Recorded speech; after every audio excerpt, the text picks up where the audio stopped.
All right, let's try a little thought experiment. Imagine you wake up tomorrow and all the money in your bank, the cash in your wallet, it's all completely meaningless, just worthless paper and digital noise. It sounds like something out of a movie, right? But what if I told you this isn't fiction? It's a real, recurring nightmare that's played out all throughout history. Because, that's what this all boils down to. It's not about the money physically vanishing. It's about something way more fragile, our collective trust in it.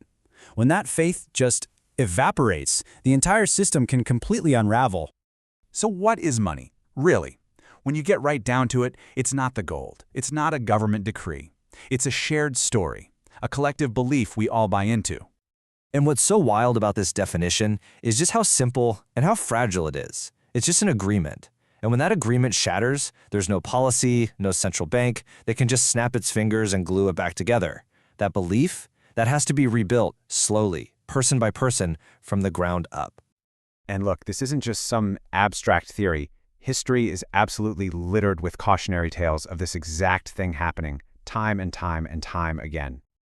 Just look at the pattern here. It goes all the way back to ancient Rome when they kept mixing cheaper metals into their silver coins until they were basically worthless.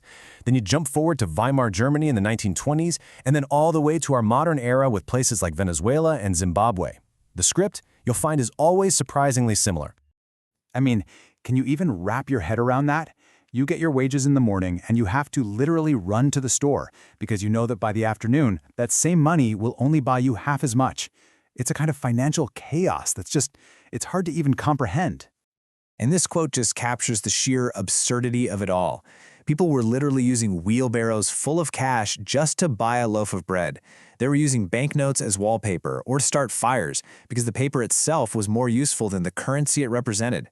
The critical point here is that the idea of the money was dead. And here's the common thread through all these historical collapses. The human reaction is purely instinctual.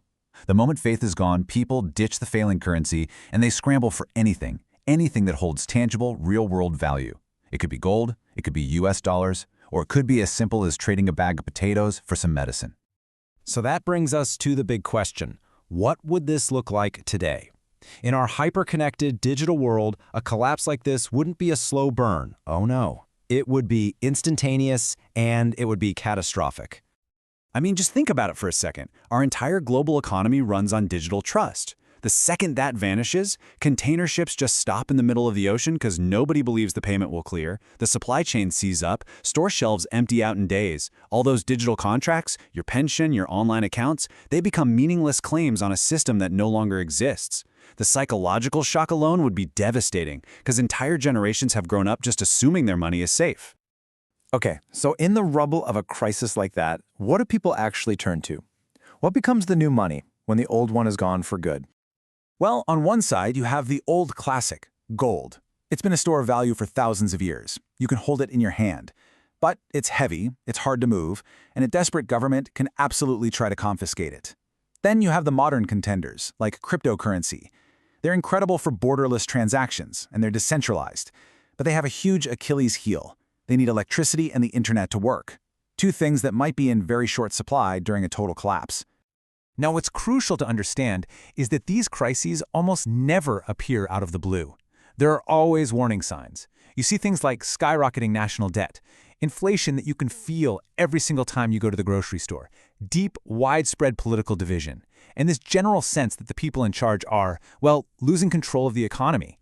And this right here is probably the most important lesson in all of this. If all your wealth is just numbers on a computer screen, you don't actually own the wealth itself. What you own is a claim on that wealth, a promise from a system. And as we've just seen, systems and their promises can be broken. So what is real wealth then? It's the stuff that can't be deleted with a keystroke. Sure, it's physical assets, but it's also your skills. Are you a doctor, a carpenter? Can you grow your own food? And maybe most importantly, it's your network, the people you know and trust. In a real crisis, those relationships can be worth more than all the gold in the world. So I'll leave you with this one last thing to chew on. If you woke up tomorrow and every bank account on Earth was zeroed out, what skill that you have, or maybe wish you had, would suddenly become the most valuable currency of all? It's definitely something to think about.